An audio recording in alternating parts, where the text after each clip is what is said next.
हिंदी की कक्षा में आप सभी का स्वागत है।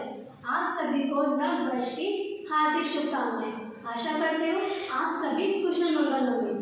तो हमारा आज का विषय है समुच्चय बोधक।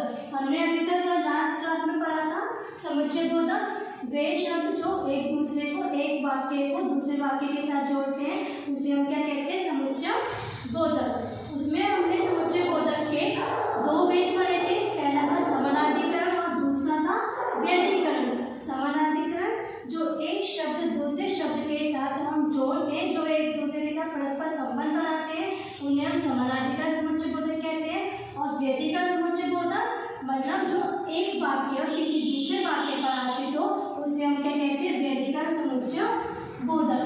तो आज हम व्यधिकरण समुच्चय बोधक पढ़ेंगे। हमने समानाधिकरण समुच्चय बोधक के भेद पढ़े थे, 4 भेद थे, संयोजक, विकल्पक, परिमाणवाचक और विरोधवाचक। आज हम सेकंड वाला पढ़ेंगे व्यधिकरण। व्यधिकरण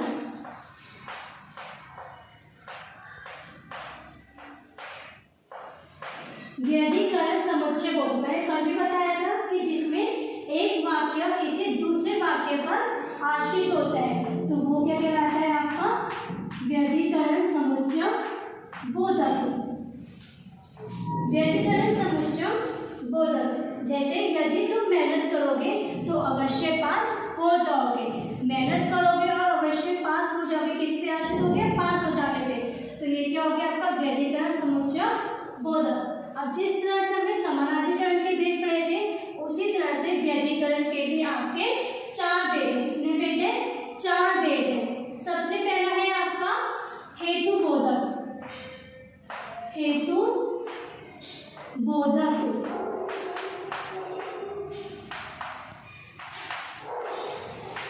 सबसे पहला है आपका हेतु बोधक। दूसरा है संकेत बोधक।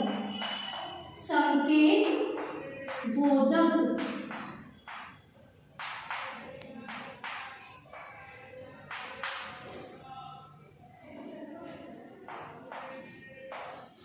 तीसरा है आपका स्वरूप बोधक। स्वरूप बोधक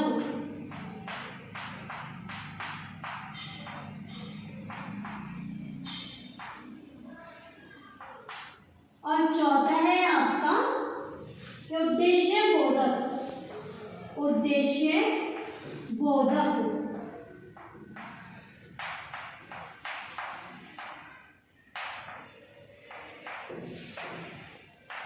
सबसे पहला हमारा आया हेतु बोधक। हेतु बोधक मतलब कि कोई काम किस कारण से हो रहा है। हम कोई भी काम करते हैं उसके पीछे कोई ना कोई कारण जरूर होता है। ऐसा कोई भी काम नहीं है जो बिना कारण से हो रहा हो। यदि आप खेल रहे हो तो उसके पीछे भी हमारा कारण क्या है कि हमारा मन कर रहा है इसलिए हम खेल रहे हैं। हम घूमने क्यों जा रहे हैं, क्योंकि हमारा मन कर रहा है इसलिए हम घूमने जा रहे हैं। तो कोई ना कोई कारण होते हैं किसी भी काम को करने के पीछे। तो वो क्या हो गया आपका हेतु बोधक। हेतु बोधक के लिए हम किस शब्दों का प्रयोग करेंगे, इसलिए और क्योंकि। इसलिए और क्योंकि ये शब्द जिस भी वाक्य में आएंगे वो आपका क्या कहलाएगा, हेतु बोधक। उसने पढ़ाई नहीं की इसलिए वह फेल हो गया। वह फेल क्यों हुआ, क्योंकि उसने पढ़ाई नहीं की। तो कारण क्या हो गया, पढ़ाई ना करना। महादेवन ने कुछ नहीं खाया क्योंकि उसके पेट में दर्द था। अब महादेवन ने कुछ भी क्यों नहीं खाया, क्योंकि उनके पेट में दर्द था। तो कारण क्या हो गया, पेट में दर्द होना। नेक्स्ट है हमारा संकेत बोधक। नाम से पता चला है संकेत मतलब कोई भी कार्य हम मतलब कर रहे हैं तो उसके लिए हमें संकेत दिया जाता है। जैसे ट्रैफिक लाइट्स होती है, वहाँ पे संकेत बने हुए रेड, येलो, ग्रीन। आपको संकेत से पता चल रहा है। वैसे 2 शब्दों और 2 वाक्यों के बीच में आपको संकेत दिखाई दे वो क्या होगा, आपका संकेत बोधक। और इसके लिए हम किन शब्दों का प्रयोग करेंगे, यदि, तो, यद्यपि। ये शब्द जिन भी वाक्यों में आएंगे वो आपका क्या कहलाएगा, संकेत बोधक। यदि तुम सच कहोगे तो इनाम पाओगे। इसमें संकेत दिया गया कि अगर तुम सच बोल इनाम दिया जाएगा। यद्यपि अमित तेज दौड़ा, फिर भी तथापि परंतु गाड़ी ना पकड़ सका।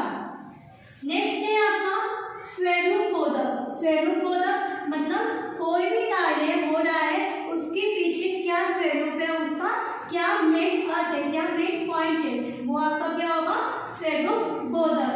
और इसके लिए हमने किन शब्द का उपयोग किया, अर्थात और मानो। अर्थात और मानो, जैसे वसुधैव कुटुंबकम अर्थात सारी पृथ्वी ही एक परिवार है। प्रातःकाल की शीतकाल मंद समय से वृक्ष ऐसे ही रहे मानो मस्ती में घूम रहे हैं। तो जो प्रातःकाल की शीत मंद है वो कैसे घूम रही है, वो इस तरह से उसकी शीतकाल जो सुबह की जो हवा है वो इतनी अच्छी है कि उसकी वजह से सारे के सारे वृक्ष हिल रहे हैं और वो ऐसा लग रहा है कि मानो मस्ती में झूम रहे हो वो वृक्ष। नेक्स्ट है आपका उद्देश्य बोधक। कि उद्देश्य बोधक में क्या है कि कोई अगर आप इम्पोर्टेंट काम कर रहे हो तो उसके पीछे का हमारा क्या उद्देश्य है, वो क्या हो गया आपका उद्देश्य बोधक। और इसके लिए हमने किन शब्दों का उपयोग किया, ताकि, जिससे और की। ताकि, जिससे और की। नियमित रूप से अध्ययन करो ताकि परीक्षा में सफल हो सको। अगर हम नियमित रूप से अध्ययन करेंगे यानी कि अगर नियमित रूप से पढ़ाई करेंगे तभी हम परीक्षा में सफल हो पाएंगे। हमारे पेरेंट्स भी हमसे कहते हैं ना कि आप रोजाना की पढ़ाई रोजाना करो, रोजाना जो भी विषय पढ़ाया जाता है रोजाना उसे पढ़ोगे तो तुम परीक्षा में अवश्य सफल हो पाओगे। परीक्षा में तुम्हें कोई भी प्रॉब्लम नहीं आएगी, कोई भी दिक्कत नहीं होगी। चोर अंधेरी गली में छिप गया जिससे कि पकड़ा ना जा सके। अब चोर कहाँ छिप गया, अंधेरी गली में। जब भी चोर को पकड़ना हो, चोर क्या करता है कि वो छिप जाता है जिससे वो पकड़ा ना जा सके। वो जाता है अंधेरी जगह में, जहाँ अंधेरा हो वहाँ छिपता है। तो कारण क्या हो गया, अंधेरी गली में। चोर कहाँ छिपा था, अंधेरी गली में। उद्देश्य क्या हो गया, छिप जाना। तो ये हो गया आपका उद्देश्य बोधक। अभी तक हमने जितना भी पढ़ा आप सभी को समझ आया। हमने आज क्या पढ़ा, व्यधिकरण समुच्चय बोधक, जिसमें एक वाक्य किसी दूसरे वाक्य पर आश्रित होता है, वो क्या होगा आपका व्यधिकरण समुच्चय बोधक। और इसके 4 भेद थे। पहला था हेतु बोधक, दूसरा है संकेत बोधक, तीसरा है स्वरूप बोधक और चौथा है उद्देश्य बोधक। अब आप सभी को ये पूरा चैप्टर अच्छे से पढ़ना है। इस पूरे पाठ को समुच्चय बोधक से लेकर इसके दोनों भेद समानाधिकरण और व्यधिकरण एक बार आप खुद से पढ़ेंगे। अगर आप खुद से पढ़ेंगे तो आपको और अच्छे से समझ में आएगा।